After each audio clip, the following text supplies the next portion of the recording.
Lenny and Bob Longworth and I were talking about cruises. And Sven and Ole were up at the saloon on a Friday afternoon talking about things. And Sven goes, yeah, you know, there's a cruise business right down the road here from here. And he says, I'm going to sign up. It's for $15 and it's a 2-week cruise and everything's included. Free drinks, free food. It sounds wonderful. So Sven goes down, signs up. He goes out on the dock. 3 guys beat him up, take all his money, put him in a barrel and roll him into the river, and he's floating down the river. Ole comes along. Oh, this is great, Sven told me about this. So he does the same thing, signs up on the dock, beat up, take his money. He's on the river floating down.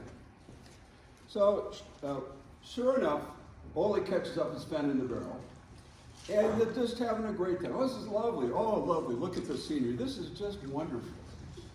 And Ole goes to Sven and says, well, when's lunch? And Sven goes, oh, I don't know. They didn't have any last year.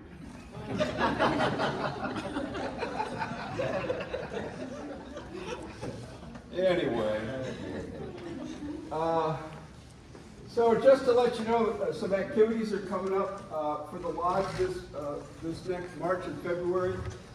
Our lodge meeting will be on February 15th, and Elizabeth Cole will be talking about Norwegian merchant mariners. And then the February lodge meeting, Ralph Peterson and I will be talking about the elite Norwegian American soldiers in World War II, the 99th Infantry Battalion, and the Norso group of the OSS. And just a brief comment about that. At the time when the Allies were looking to where they might invade Europe, they looked at Norway because it was accessible by water, of course, and then we had all this population that was against the Germans and favorable population. So they recruited about over 100 plus Norwegian Americans and shipped them out to a camp in Colorado for winter warfare. And some were born in Norway, some were Americans who spoke Norwegian, and they were ready to be part of this invasion coming through Norway. Well, and then as we know, that didn't happen. So they had all these special forces men trained in warfare, and they formed then the 99th Infantry Battalion. And there are only a small number of infantry battalions formed on the basis of ethnicity or cultural background, and Norwegians were one of the more famous ones was the Japanese who fought in Europe. So the 99th Infantry Battalion fought in Europe, and then members of the 99th Infantry Battalion were part of the King's Honor Guard when they had the parade for the Sitten Mai Liberation Parade, and Ralph's uncle was in that parade, right, Ralph? Is that how it works? And so then the OSS was being formed, and they discovered they had all these special forces trained soldiers out in Colorado, so they flew out and recruited about 80 members of that organization. They formed the OSS. My best friend's dad, growing up, was in the first drop behind the French lines in this OSS group. It was an all Norwegian unit with the exception of their captain. So we're going to be talking about that. It's a story that particularly the 99th Infantry Battalion is well known, but I want to talk about the OSS as well. So look forward to that.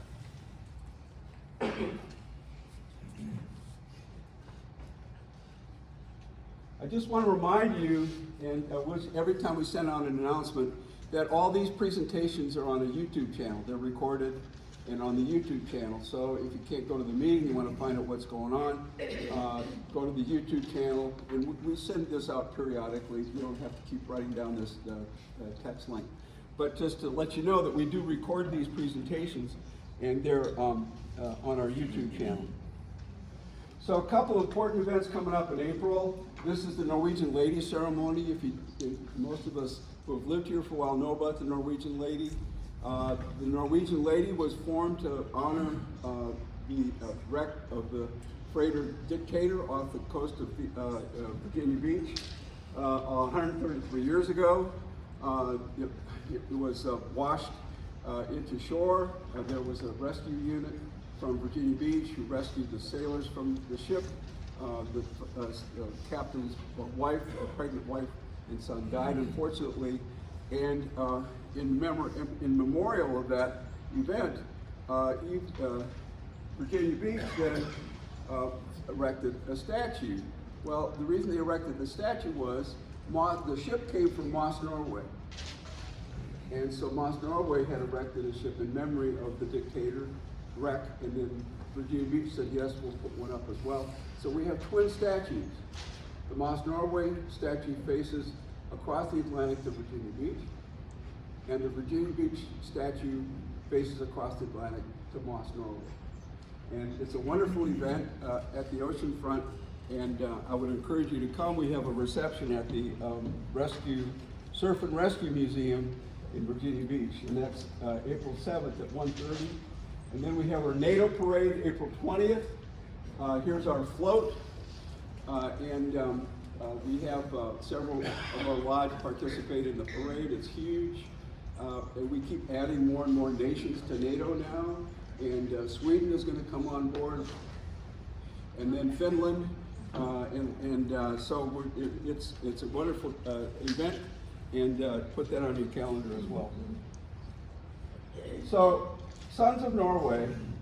How did Sons of Norway get started? Well, it was the first as a fraternal benefit organization that were formed in the 1800s, and the reason was immigrants didn't have any money, and they couldn't afford insurance. So several immigrant groups said, well, we have to form our own way of providing our people insurance. And this is the genesis of the fraternal benefit organizations. Some were by ethnicity, gender, religion, work, and so forth.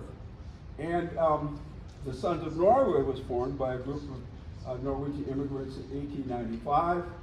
And they formed a benefit society so they could provide families with insurance. So there were two laws that were passed that would allow these fraternal benefit organizations to become tax-free. And then, since that time, fraternal benefit organizations are exempt from taxes. Now, they got some criteria, and we fulfill those criteria. Importantly, that there's a fraternal purpose, but some other things.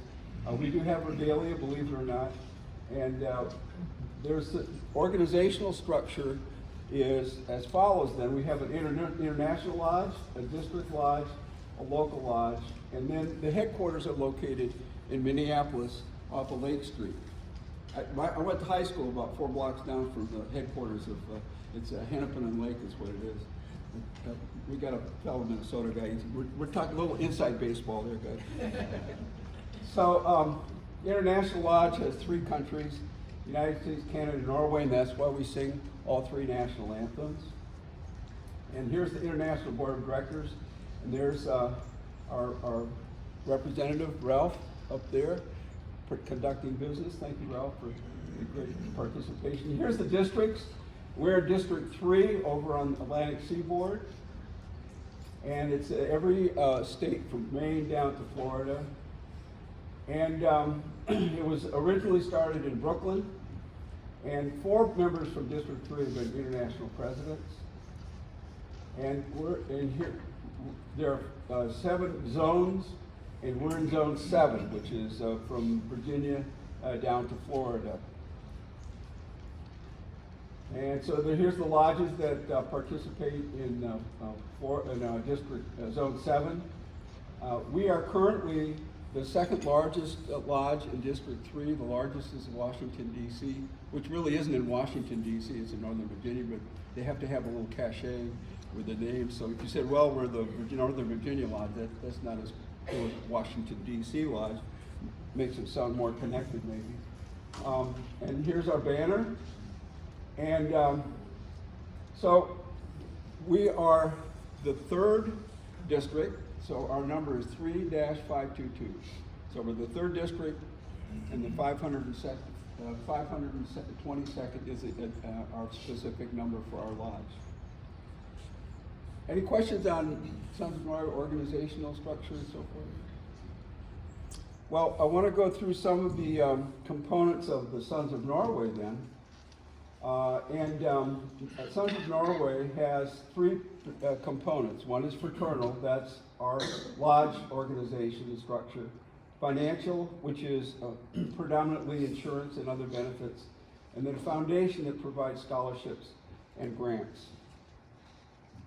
And the fraternal operation, we want to celebrate the culture of Norway and Scandinavians in general. You know, we call our bazaar the Scandinavian Bazaar, and we want to celebrate the wonderful heritage of the Nordic countries.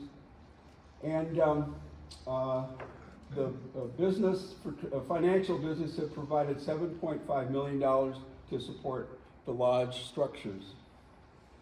So there is a financial component, and particularly insurance is a major part of that. And you can contact Sons of Norway for advice on their products, and they're very happy to work with you. Here's some of the insurance products that they provide. And here's our financial representative. The 3rd District Charitable Trust is unique. There's only one district in the whole organization of international Sons of Norway that has a charitable trust. It's a wonderful, wonderful concept, and it's brought to fruition to support members in need within District 3. And it goes back to the very beginning of the Sons of Norway, which is to support people in need. At that time they needed insurance, so our charitable trust is the only one in the international organization can provide financial need for members in need, and we contribute annually to that organization. It's a great tradition. And finally, the foundation provides scholarships, grants, and the scholarships are quite substantial, over $100,000 in scholarships, and they have scholarships available for undergraduate education. And some of us who couldn't benefit, I'm past my undergrad years, we've got grandchildren, and they can benefit from scholarships as well. So please take a look and take advantage of that. Our satellite lodge, as you know, is Northern Norsemen, based in Williamsburg. They meet in the Viking Hall in Norge, which really isn't Norge, right? It's Norge. And when I moved here, I called my grandma and I says, I'm going to be right down the road from Norway. She said, oh, that can't happen. So I had to send her a map. You know, she knew I was messing with her, but I sent her the map. She believed me. Leadership currently, I'm president of the overall lodge, and then Northern Norsemen is Melody Loftheim, is vice president of the Northern Norsemen. Our number is 3-522, as I mentioned. Here's our current dues. We have 336 members now. 339. That's a moving target, isn't it?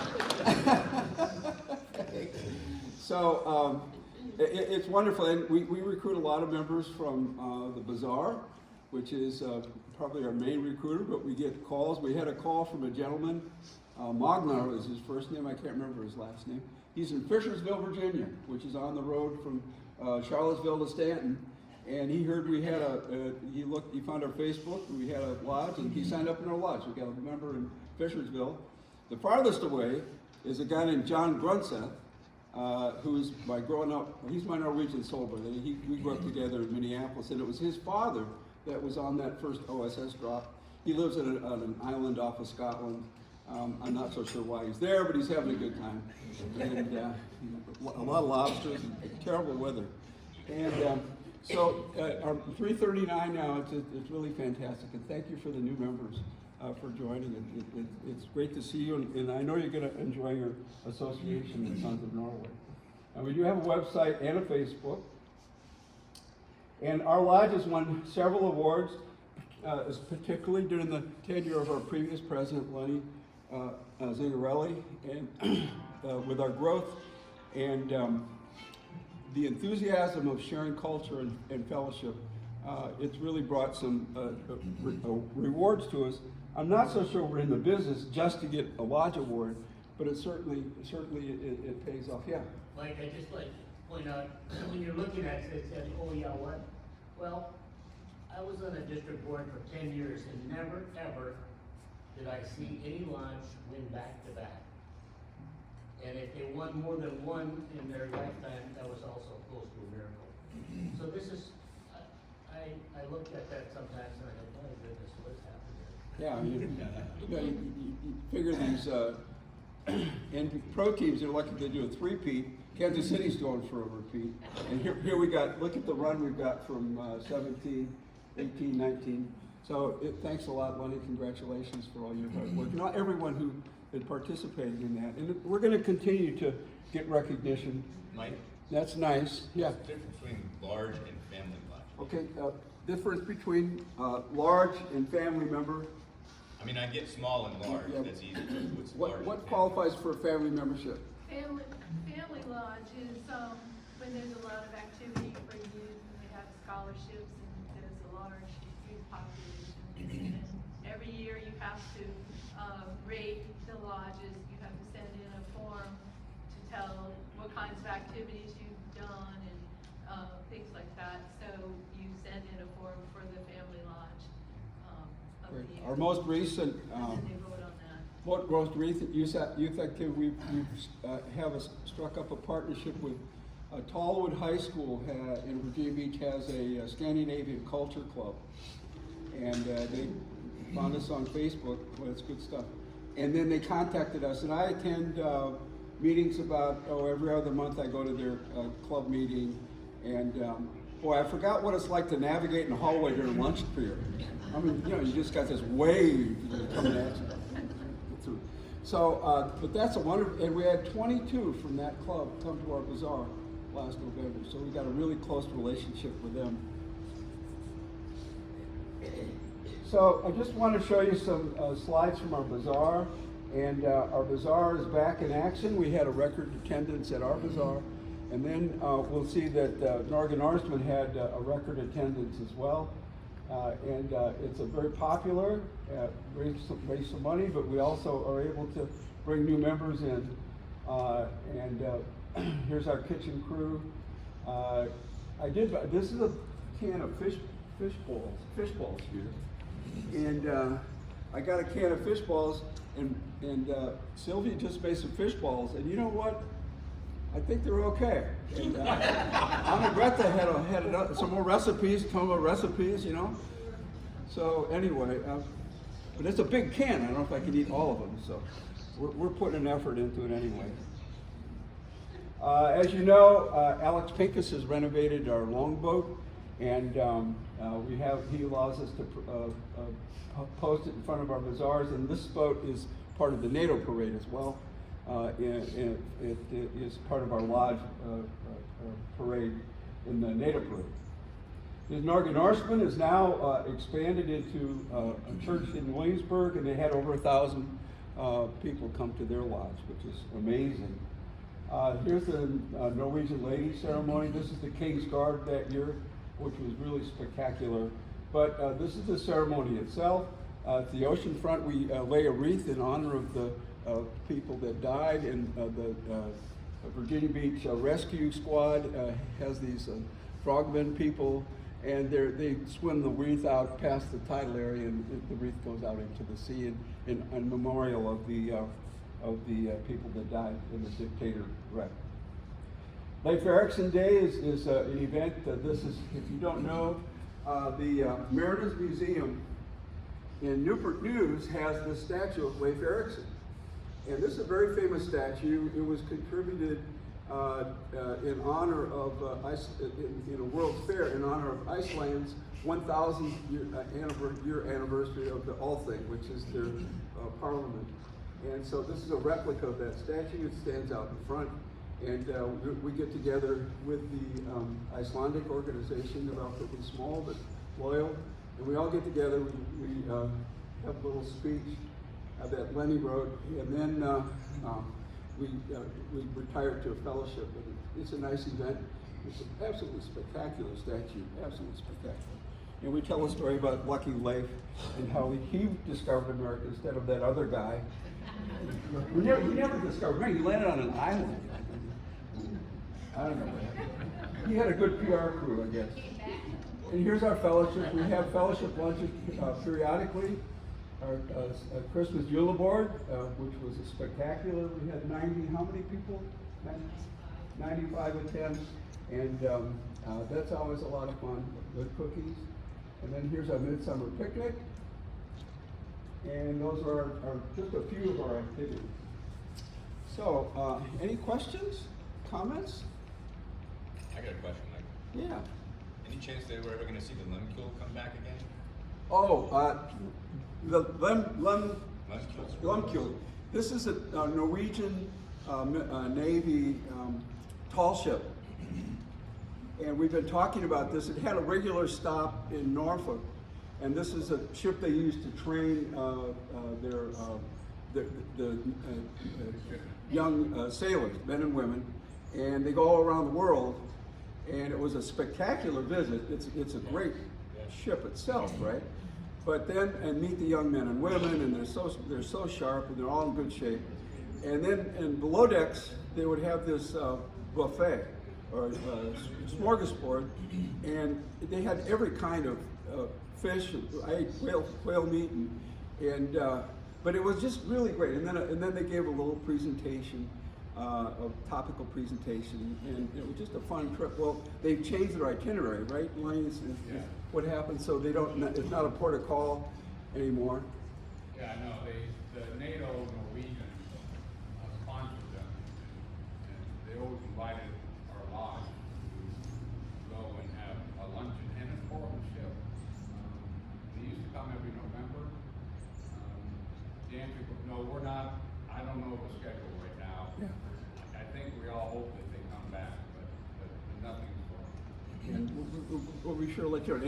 And all members of the lodge are open. You have to RSVP, of course, and they have different groups come in. They've got enough to seat, and then they move out, and you get another seating for the buffet. But it was really fantastic, and to meet the really talented young men and women. I mean, they're just spectacular. Just really great.